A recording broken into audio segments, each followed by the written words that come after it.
बिस्मिल्लाहिर्रहमानिर्रहीम। बेटा जो हमारा टॉपिक चल रहा है वो है not for profit clubs and societies. सबसे पहले बेटा हमने बनाना सीखी क्लब की रिफ्रेशमेंट की प्रॉफिट एंड लॉस। रिफ्रेशमेंट बोले, कैंटीन बोले, कैफे बोले, शॉप बोले, बात एक ही। रिफ्रेशमेंट की बेटा अगर आपने प्रॉफिट एंड लॉस बनाना सीख ली तो नेक्स्ट जो बेटा रिक्वायरमेंट यहाँ आ सकती है वो हमने बनाना होता है इनकम एंड एक्सपेंडिचर अकाउंट।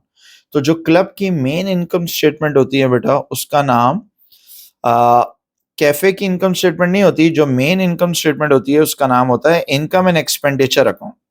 इसको इनकम एंड एक्सपेंस अकाउंट क्यों कहते हैं? क्योंकि यहाँ दो चीजें आती है बेटा, सिर्फ एक इनकम और एक एक्सपेंस। तो जब भी वो बोलेगा भाई कि क्लब की इनकम एंड एक्सपेंडिचर अकाउंट बनाओ तो हम बेटा इस तरीके से बनाएंगे। यहाँ सिर्फ दो हेडिंग्स डालेंगे। कौन कौन सी हेडिंग डालेंगे बेटा? एक इनकम और एक एक्सपेंडिचर। तो अब हम देखते हैं बेटा, यहाँ दो हेडिंग्स डाल दें, एक इनकम और एक एक्सपेंडिचर। और बेटा इनकम में से जब हम एक्सपेंसेस माइनस कर देंगे या एक्सपेंडिचर माइनस करेंगे, बात एक ही है। तो जो फाइनल आंसर आएगा बेटा वो प्रॉफिट या लॉस नहीं कहलाएगा। प्रॉफिट फॉर द ईयर की जगह हम यहाँ लिखते हैं बेटा सरप्लस फॉर द ईयर। और अगर लॉस आ रहा होगा तो उसकी जगह क्या लिख देंगे? Deficit for the year. क्या लिख देंगे? Deficit for the year. तो प्रॉफिट या लॉस यहाँ बेटा लिखना अलाउड नहीं है। क्यों? क्योंकि बेटा जब हम क्लब बनाते हैं, एक नॉट फॉर प्रॉफिट इदारा बनाते हैं, तो उसका मकसद प्रॉफिट कमाना नहीं होता। हाँ, जो कैंटीन की प्रॉफिट एंड लॉस है तो वहां तो हम लिखेंगे कि भाई कैंटीन का प्रॉफिट फॉर द ईयर या शॉप का प्रॉफिट फॉर द ईयर। लेकिन जो main profit and loss statement है क्लब की इनकम एंड एक्सपेंडिचर अकाउंट, उसमें हम प्रॉफिट या लॉस नहीं लिख सकते। उसकी जगह क्या लिखते हैं? सरप्लस या डेफिसिट फॉर द ईयर। एक एक करके इनकम्स देखेंगे बेटा। ये जो हमारा क्लब है एआरडी क्लब, इसकी जो है वो क्या क्या सोर्स ऑफ इनकम होगी। सबसे पहले आ गई रिफ्रेशमेंट का प्रॉफिट फॉर द ईयर। तो बेटा रिफ्रेशमेंट का प्रॉफिट हम पहले ही निकाल चुके होंगे पार्ट ए में, जो आपने प्रीवियस लेसन में देखा था कि रिफ्रेशमेंट की प्रॉफिट एंड लॉस कैसे बनाते हैं। अगर लॉस आ रहा होगा बेटा रिफ्रेशमेंट से तो उसको एक्सपेंडिचर में लिखेंगे। अगर प्रॉफिट आ रहा है तो उसको कहाँ लिखेंगे sir? Profit for the year को इनकम में लिखेंगे। और कौन कौन सी सोर्स ऑफ इनकम हो सकती है बेटा क्लब के लिए? सेकेंड सोर्स ऑफ इनकम हो सकती है जो कि मोस्ट इंपॉर्टेंट, वो है सब्सक्रिप्शन इनकम। सब्सक्रिप्शन क्या होती है सर? सब्सक्रिप्शन का मतलब ये है क्लब जो अपने मेंबर्स से फीस चार्ज करता है बेटा, वो क्या कहलाती है? सब्सक्रिप्शन कहलाती है।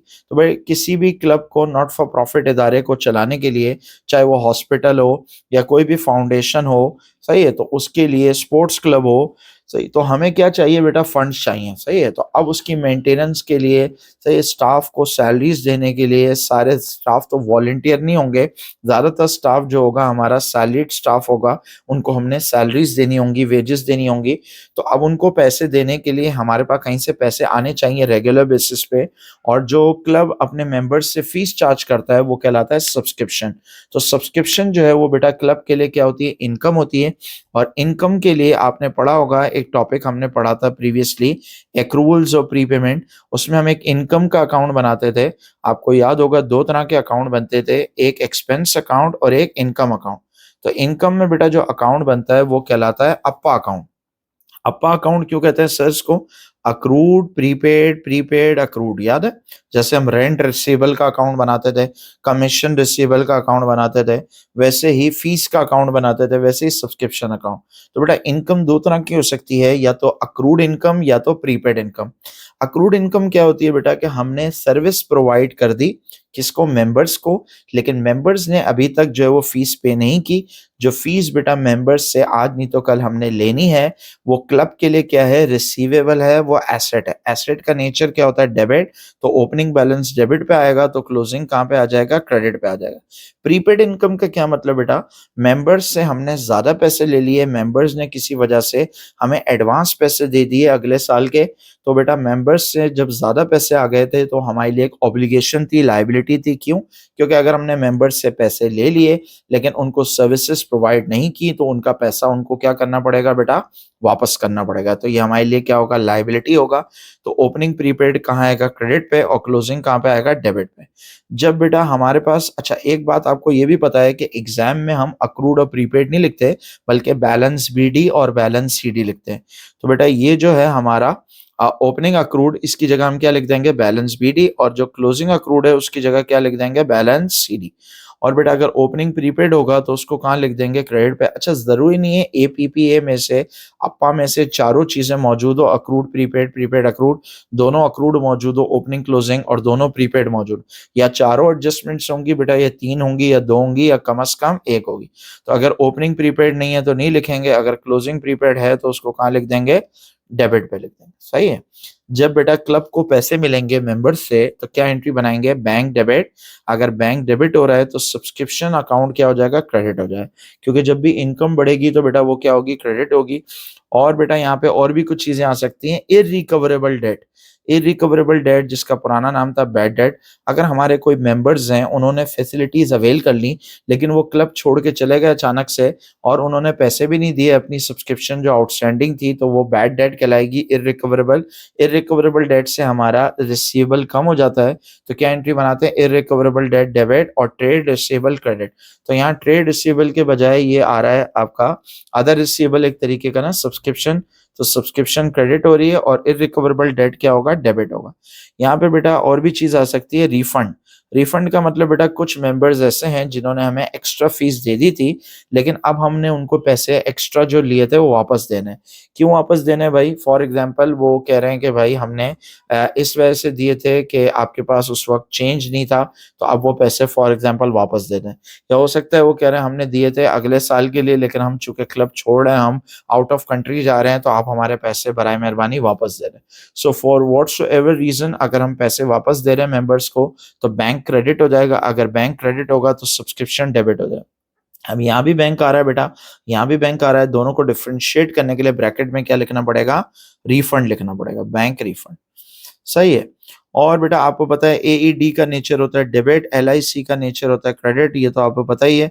तो इनकम बेटा बाय नेचर क्या होती है, क्रेडिट होती है, आपको पता है एलआईसी में आती है इनकम। तो इनकम बेटा जो कि क्रेडिट होती है उसको ईयर एंड पे खत्म करने के लिए क्या करेंगे, डेबिट कर देंगे। और यहाँ पे हम इनकम स्टेटमेंट नहीं लिखते हैं, इसकी जगह क्या लिखते हैं, इनकम एंड एक्सपेंडिचर अकाउंट। तो यहाँ statement of profit and loss लिखने के बजाय क्या लिखेंगे, इनकम एंड एक्सपेंडिचर। तो सब्सक्रिप्शन बाय नेचर क्रेडिट होता है, सब्सक्रिप्शन को खत्म करने के लिए डेबिट करेंगे। अगर सब्सक्रिप्शन डेबिट होगा तो इनकम एंड एक्सपेंडिचर अकाउंट क्या हो जाएगा बेटा, क्रेडिट हो जाएगा। सही है। तो बेटा ये जो फाइनल आंसर आ गया, ये वाला जो बॉक्स में बनाया हमने, ये फाइनल आंसर हम लेकर जाएंगे कहाँ पे, ऊपर। और यहाँ पे बेटा इसको लिखेंगे सब्सक्रिप्शन इनकम के नाम से, जो फाइनल आंसर। बाद औक़ात ये भी हो सकता है बेटा कि क्वेश्चन में हमें सब्सक्रिप्शन अकाउंट ना बनाना हो, तो सर अगर आपने सब्सक्रिप्शन अकाउंट नहीं बनाया तो ये वाली वैल्यू कहाँ से आएगी, इनकम एंड एक्सपेंडिचर वाली। सर अगर आपको क्वेश्चन में वो खुद बता दे कि टोटल मेंबर्स इतने हैं क्लब के, नंबर ऑफ मेंबर्स बता दे और एक मेंबर की फीस बता दे कितनी है, तो हम उसको डायरेक्टली मल्टीप्लाई करके निकाल लेंगे। क्या करके, मल्टीप्लाई करके। जैसे आप लोग भी टीचर्स की इनकम कैलकुलेट करते हैं ना, कि फलां टीचर इतने बच्चे पढ़ाता है, एक बच्चे से इतने पैसे लेता है, तो महीने में इतने पैसे कमा रहा होगा। सही, तो बिल्कुल वैसे ही आप बेटा कैलकुलेट कर लें कि भाई क्लब के टोटल मेंबर्स कितने और एक मेंबर की फीस कितनी है, मल्टीप्लाई करेंगे तो ओवरऑल क्या आ जाएगी बेटा, हमारे लिए इनकम आ जाएगी। बात समझ आ रही है। तो ये आ गया बेटा आपका सब्सक्रिप्शन इनकम। अगर वो खुद बता दे कि टोटल मेंबर इतने हैं, एक मेंबर की फीस इतनी है, तो फिर आपको इस सब्सक्रिप्शन अकाउंट बनाने की जरूरत नहीं है, अनलेस एंड अनटिल के एग्जामिनर आपसे क्लियरली बोले, बना कर दे आपको लाइंस के, भाई हेडिंग डाल के दे, रिक्वायरमेंट में बोले सब्सक्रिप्शन अकाउंट बनाओ। अगर बनाने का बोलेगा तो फिर ये बनाना पड़ेगा। अगर नहीं बोलता और डायरेक्टली वो बता देता है इतने मेंबर्स हैं और एक मेंबर की फीस इतनी है, डायरेक्टली मल्टीप्लाई करके यही वैल्यू निकाल लेंगे इनकम एंड एक्सपेंडिचर। सही। और कौन सी सोर्स ऑफ इनकम होगी बेटा हमारे क्लब की, डोनेशन इनकम। डोनेशन क्या होती है बेटा, आपको पता है कि क्लब को जो चैरिटी वगैरह मिल रही है वो डोनेशन है। सही। अगर हम स्पोर्ट्स क्लब हैं, फुटबॉल क्लब हैं, तो हो सकता है जो रोनाल्डो और मेसी हैं और ऐसे दुनिया के बड़े बड़े फुटबॉलर्स हैं, वो अपनी इज्जत बनाने के लिए जो है वो हमारे जो फुटबॉल क्लब है उसको डोनेशन दे रहे हैं। क्यों? क्योंकि उनको पता है भाई हम एक नॉट फॉर प्रॉफिट इदारा हैं और हम जो है वो दुनिया के बच्चों को क्या सिखा रहे हैं, फुटबॉल सिखा रहे हैं। तो फुटबॉल की गेम की स्पिरिट में वो क्या कर रहे हैं, हम हमें डोनेशन दे रहे हैं और उस डोनेशन से हम क्या कर रहे हैं भाई, अपने ऑपरेशंस को और बढ़ा रहे हैं।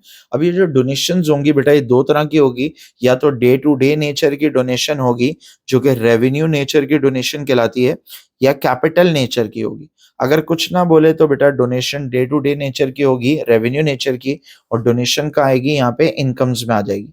सही है। और अगर वो कहता है भाई डोनेशन कैपिटल नेचर की, फॉर एग्जांपल भाई रोनाल्डो जो है, CR7 कहते हैं, क्या कहते हैं, शायद यही कहते हैं। तो भाई वो जो रोनाल्डो है वो जो है वो हमें पैसे दे रहा है, उसने हमें $1 मिलियन का चेक दिया, सही है, $10 मिलियन का चेक दिया, और उसने बोला भाई इससे आपने सिर्फ एक काम करना है। क्या काम करना है? वो कहता है कि भाई आपने एक जो है वो बड़ी जगह खरीदनी है, वहां पे एक जो है वो स्टेट ऑफ द आर्ट क्या बनाना है, सही है, स्टेडियम बनाना है, ग्राउंड बनाना है, जो भी बनाना है। तो ये जो डोनेशन है कैपिटल नेचर की, सही। कैसे पता चलेगा? जब भी बेटा डोनेशन देने वाला खुद बताए कि इस डोनेशन से आपने सिर्फ ये काम करना है और कोई काम नहीं करना, उसका एक पर्पस बताया जाए, और वो नॉन करंट नेचर का काम हो, सही है, लॉन्ग टर्म काम हो, तो ये डोनेशन कैपिटल नेचर की होती है। तो डोनेशन को वो कह रहा है अगर कैपिटलाइज करना है तो वो यहाँ नहीं आएगी, वो फिर SOFP में आएगी, स्टेटमेंट ऑफ फाइनेंशियल पोजीशन में। और अगर कुछ ना बोले तो डोनेशन हमेशा रेवेन्यू नेचर की होगी, वो यहाँ पे आ जाएगी, कहाँ पे? इनकम एंड एक्सपेंडिचर अकाउंट में। तो आई होप आपको डोनेशन की कहानी समझ में आई। एक और मिसाल दे देता हूँ भाई, जैसे एक मस्जिद है, सही, मस्जिद में जो है वो चंदा बॉक्स लगा हुआ है, या जुम्मे वाले दिन बहुत सारी मसाजिद में चंदा कलेक्ट किया जाता है, सही है। तो अब वो जो चंदा बॉक्स है, जुम्मे वाले दिन चंदा कलेक्ट हो रहा है, ये डे टू डे नेचर का चंदा है। किसी ने 10 रुपए डाले, किसी ने 50, किसी ने 100, किसी ने 500, 1000, हर बंदा अपनी इस्तिताअत के मुताबिक जो है वो उसमें पैसे डाल रहा है। अब उससे क्या करेगा? मस्जिद के जो सैलरीज हैं मौजिन साहब की, इमाम साहब की, वो होगी, उससे जो है इलेक्ट्रिसिटी का बिल पे होगा, सही। इलेक्ट्रिसिटी से याद आया भाई, AC जो है वो एडजस्ट कर लेता है। और क्या है भाई? उससे और क्या पे होगा भाई, फॉर एग्जांपल, और जो है वो जो भी एक्सपेंसेस होंगे मस्जिद के, मिसलेनियस एक्सपेंसेस जो है ना, पानी का बिल वगैरह, वो सब पे होगा। तो ये डोनेशन होती है डे टू डे नेचर की। अगर कोई शख्स आता है इमाम साहब को 10 लाख या 50 लाख का चेक देता है, और वो कहता है इमाम साहब आपने क्या करना है, मस्जिद का एक फ्लोर और बनाना है, या मस्जिद को पूरा रेनोवेट करवा दो, या वो कहता है भाई मस्जिद का आप क्या करें, सही है, वो कहता है आप जो है वो एक मदरसा बना दें ऊपर ना। तो वो जो डोनेशन है, जब वो खुद बता रहा है कि भाई कोई कह रहा है एम्बुलेंस खरीद लो, हॉस्पिटल को कह रहा है, कोई कह रहा है भाई एक फ्लोर और बना दो, तो वो डोनेशन पे दे नहीं आएगी, वो कैपिटल नेचर की होगी, और वो कहाँ जाएगी? SOFP में। और कुछ ना बोले तो बेटा donation day to day nature की होती है, और वो कहाँ जाती है फिर? इनकम एंड एक्सपेंडिचर में, अगर कोई चीज मेंशन ना हो। और कहाँ से बेटा प्रॉफिट आ सकता है? और है प्रॉफिट फ्रॉम कंपटीशन। कंपटीशन क्या होता है बेटा? बाज औकात जो है वो क्लब फंड रेजिंग के लिए कोई इवेंट कराता है। कैसा इवेंट? जैसे कॉन्सर्ट करा दिया, गेम करवा दिया, कंपटीशन करा दिया, सही है, और जो है वो कोई कार्निवल करा दिया, कोई गाला करवा दिया, सही, कोई फैमिली फेस्टिवल करा दिया। तो इस तरह के जो इवेंट्स होते हैं, ये इसलिए होते हैं ताकि एक तो प्रमोशन हो क्लब की एक्टिविटीज की, और दूसरा फंड रेजिंग हो। तो फंड रेजिंग इवेंट हो गए। तो अगर उनसे कोई इवेंट ऐसा है, जैसे फॉर एग्जांपल हमारा स्पोर्ट्स क्लब है, फुटबॉल क्लब है, और हमने कोई कंपटीशन करा दिया, कोई फुटबॉल मैच करा दिया, तो हम उसको जो है मैच में लोगों को फ्री में नहीं आने देंगे, हम उनसे टिकट्स चार्ज करेंगे, जो गेट मनी कहलाता है, टिकट्स। तो टिकट्स बेचेंगे, फॉर एग्जांपल हमने टिकट्स बेची $1000 की, सही, और टिकट्स को प्रिंट कराने का खर्चा हुआ, या इवेंट में और कोई खर्चा हो गया, कोई रिफ्रेशमेंट वगैरह हमने इनको प्रोवाइड की, $1000 हमने इनकम जनरेट की, जिसमें से $200 हमारे खर्च हो गए वो इवेंट कराने में, उसकी लाइटनिंग हुई, या इवेंट का कोई वहां पे केटरिंग हुई, खाना पीना हुआ, सही है, या फिर जो है वो और कोई इस तरह का खर्चा हुआ इवेंट को कंडक्ट करवाने का, सही है। फॉर एग्जाम्पल $1000 इनफ्लो हुआ कंपटीशन कराने का, और $200 आउटफ्लो हुआ। तो हम ऐसे नहीं करेंगे यहाँ पे 1000 लिखें और 200 अलग लिख दें एक्सपेंस में, बल्कि इसको हम नेट करेंगे 1000 माइनस 200, जो ओवरऑल प्रॉफिट होगा वो हम यहाँ लिख देंगे। ओवरऑल प्रॉफिट क्यों लिखेंगे? सिर्फ ताकि पता लगे कि इस तरह का इवेंट कराने का फायदा हुआ भी है या नहीं, अगले साल फ्यूचर में हमें इस तरह के इवेंट कराने भी चाहिए या नहीं कराने चाहिए। तो ये बेटा अगर कोई कंपटीशन से प्रॉफिट होगा तो यहाँ लिख देंगे। ये भी हो सकता है कंपटीशन हमने कोई कराया, कॉन्सर्ट कराया, जिसमें इनकम हुई $1000 और उसको कराने का खर्चा हो गया $1200, तो उल्टा 200 का क्या हो गया? लॉस हो गया फ्रॉम कॉन्सर्ट। तो अगर लॉस होगा कॉन्सर्ट से तो हम उसको एक्सपेंडिचर में लिख देंगे, सही है। और जो है वो दुनिया में तो प्रॉफिट या लॉस कुछ भी हो सकता है, कॉन्सर्ट कराने का, खैर आखिरत में तो लॉस ही होगा। तो ये बात है। तो अब दुनिया का हम यहाँ पे बात कर रहे हैं, आखिरत की तो यहाँ बात नहीं कर रहे। तो अगर लॉस होगा तो उसको एक्सपेंडिचर में लिख देंगे बेटा, अगर प्रॉफिट होगा तो कहाँ लिख देंगे, इनकम में लिख देंगे। सारी इनकम्स को बेटा हमने ऐड कर लिया, ये इनकम्स का टोटल आ गया। अब एक एक करके एक्सपेंडिचर लिख लेते हैं। सर एक्सपेंसेस कौन से आएंगे यहाँ पे, वो एक्सपेंसेस जो कैंटीन के अलावा हैं, जो कैफे के अलावा हैं, क्योंकि कैंटीन, कैफे या शॉप के जो एक्सपेंसेस हैं वो हम ऑलरेडी चार्ज कर चुके होंगे पार्ट ए में, जो हमने बनाया था कैंटीन का प्रॉफिट एंड लॉस। सही है। तो अब रेंट हमने पहले बात की थी बेटा कि वो कहता है 30% रेंट कैफे का है, तो बाकी 70% रेंट किसका होगा, क्लब का होगा। सही है। ऐसे ही सर यूटिलिटी के बिल्स वगैरह पे कर रहे हैं किसके, क्लब के, तो यहाँ पे आ जाएंगे electricity, gas, heating and lightning वगैरह। ऐसे ही सर डिप्रिसिएशन आ सकती है कौन से एसेट्स की, क्लब के एसेट्स। जैसे वो कहता है क्लब हाउस की बिल्डिंग है या क्लब हाउस है या क्लब का फर्नीचर है या क्लब का इक्विपमेंट है, तो क्लब की सारी चीजें जो है डिप्रिसिएशन वगैरह यहाँ आ जाएगी। और हमने बात की थी बेटा अगर डिप्रिसिएशन का कोई मेथड ना दिया हुआ हो तो हम यूज करते हैं रीवैल्यूएशन मेथड। सही है। OADC हमने पढ़ा था, opening plus addition minus disposal minus closing. Depreciation topic में जाके देख लीजिएगा अगर याद ना आ रहा हो। उसके बाद है सर सेक्रेटरी के एक्सपेंसेस। सेक्रेटरी की सैलरी हो गई, ट्रेजरर होता है अकाउंटेंट, उसकी सैलरी। तो जो भी एक्सपेंसेस होंगे वो यहाँ पे आ जाएंगे, सैलरी और वगैरह। तो सारे एक्सपेंसेस को बेटा हम ऐड कर लेंगे। अब हम देखेंगे इनकम जितनी आ रही है और एक्सपेंस इतने आ रहे हैं, तो देखेंगे इनकम ज्यादा है या एक्सपेंस ज्यादा है। अगर इनकम ज्यादा है तो बेटा ये ओवरऑल हमारा सरप्लस फॉर द ईयर कहलाएगा, और अगर एक्सपेंसेस बढ़ गए तो ये क्या बन जाएगा सर, ये बन जाएगा डेफिसिट फॉर द ईयर। तो याद रखें बेटा यहाँ पे हम प्रॉफिट या लॉस वर्ड यूज नहीं करते, क्योंकि जो नॉट फॉर प्रॉफिट इदारा है इसको बनाने का मकसद पैसा कमाना नहीं है, इसको बनाने का मकसद कुछ अदर नॉन फाइनेंशियल ऑब्जेक्टिव्स को अचीव करना है। सही। लेकिन नॉट फॉर प्रॉफिट का ऐसा नहीं है कि प्रॉफिट नहीं कमाते, प्रॉफिट कमाते हैं, लेकिन एक फर्क होता है कि जो प्रॉफिट कमाया, पहला तो प्रॉफिट कमाना ऑब्जेक्टिव नहीं था, अगर कमा लिया तो सही है। दूसरी बात है अगर प्रॉफिट कमाया भी तो प्रॉफिट कोई घर लेकर नहीं जा सकता, यहाँ पे ड्रॉइंग का कॉन्सेप्ट नहीं होता, यहाँ पे डिविडेंड्स का कॉन्सेप्ट नहीं होता। जितना भी बेटा प्रॉफिट हमने सरप्लस कमाया वो दोबारा री इन्वेस्ट कर दिया जाएगा for the same mission, for the same cause. अपनी कॉज को आगे बढ़ाने के लिए हम इसको चलाते हैं। सही है। तो ये हो गया आपका नॉट फॉर प्रॉफिट की इनकम एंड एक्सपेंडिचर अकाउंट। बेटा नेक्स्ट लेसन में हम बनाना सीखेंगे नॉट फॉर प्रॉफिट की SOFP, statement of financial position.